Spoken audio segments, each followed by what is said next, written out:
যখন আপনার সামনে কোন একটা পেরেশানির কথা আসবে, দুঃখের কথা আসবে, আপনি সামনের জনকে বলবেন টেনশন করিস না, আল্লাহ আছে। বাস এই কথাটার অভ্যাস করেন।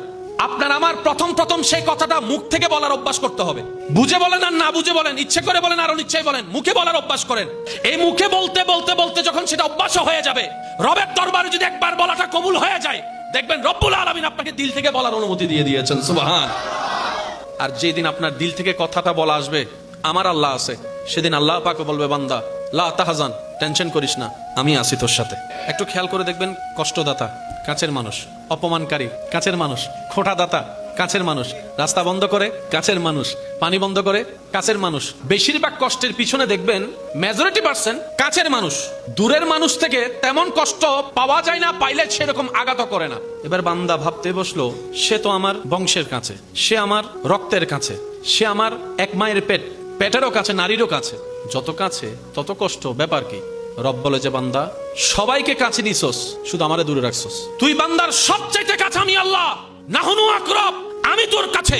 তুই বান্দার জন্য আমি রব কাছে, তুই উম্মতের জন্য আন-নবী ও আওলা, নবী সবচাইতে কাছে। আগে এটার হক আদায় কর বান্দা। রব বলে আগে আমি রবকে কাছে রাখ, আগে আমার নবীকে কাছে রাখ। আমি আল্লাহকে, আমার নবীকে কাছে রাখার পর আমি আল্লাহ যাদেরকে ভালোবাসি তাদেরকে দিলে রাখ, অন্তরে রাখ, মহব্বতে রাখ। এরপরে দুনিয়ার মানুষকে তুই কাছে রাখ, দিলে জায়গা দে।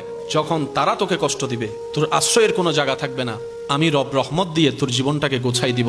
তখন আর সেই দিন কোনো আত্মীয় স্বজনের দরকার হবে না, আমি আল্লাহ তোর জন্য সাজাই দিব সবকিছু। বলেন সুবহানাল্লাহ। আমরা আপন প্রিয় মানুষকে না দেখলে মন যেরকম কাঁদে, নামাজের জন্য তো এরকম মন কখনো কাঁদে নাই। ব্যর্থতা আমাদের এইখানে। প্রিয় মানুষের আওয়াজটা শোনার জন্য, কথা শোনার জন্য দিল যেরকম আগ্রহ থাকে, আগ্রহ কাজ করে, কোরআন তেলাওয়াত শোনার জন্য, পড়ার জন্য তো ওই আগ্রহটা আমরা সৃষ্টি করতে পারি নাই। যার কারণে আমরা নিজের পায়ে নিজেরাই কুড়াল মারতেছি। অথচ হাসরের ময়দানে এই কোরআন তেলাওয়াত শোনা, দেখা করাটাই তো কাজে লাগবে।